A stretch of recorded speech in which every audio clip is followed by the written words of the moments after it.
एक जंगल में तीन दोस्त रहते थे, शेर, बाघ और बंदर।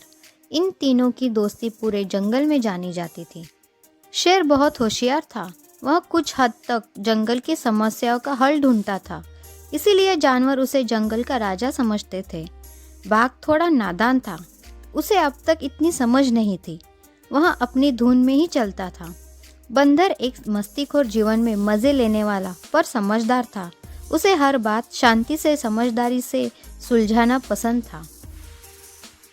एक दिन तीनों जंगल सैर पर चले जाते हैं और शेर का पैर एक जाली में फंस जाता है। बाघ और बंदर चलते चलते थोड़ी दूर आगे निकल जाते हैं। वहीं पे एक कुछ जानवर की बातचीत चल रही होती है। उन जानवरों का ध्यान बाघ और बंदर की तरफ जाता है और वह फिर से अपनी बातचीत में लगे रहते हैं। थोड़ी देर में वह शेर पहुंचता है और सब जानवर शेर को आदर से नमस्ते कहते हैं। मगर ये बात बाघ को कुछ पसंद नहीं आती। पूरी रास्ते शेर और बंदर बातें करते रहते हैं। बाघ कुछ नहीं कहता। ये बात बंदर समझ जाता है कि बाघ को कुछ बात पसंद नहीं आई है, मगर वह नज़रअंदाज करता है। तीनों अपने अपने घर चले जाते हैं, पर बाघ के मन में वही बात चल रही होती है।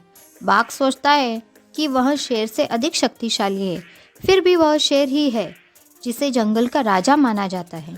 इस विचार ने उसे परेशान कर दिया और बाघ शेर की गुफा के बाहर चला गया।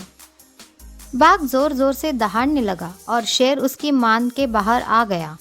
ये सब बातें बाजू में पेड़ पर बैठे बंदर ने सुनी। वह उछलता हुआ आया। उसने दोनों दोस्तों को लड़ते हुए देखा।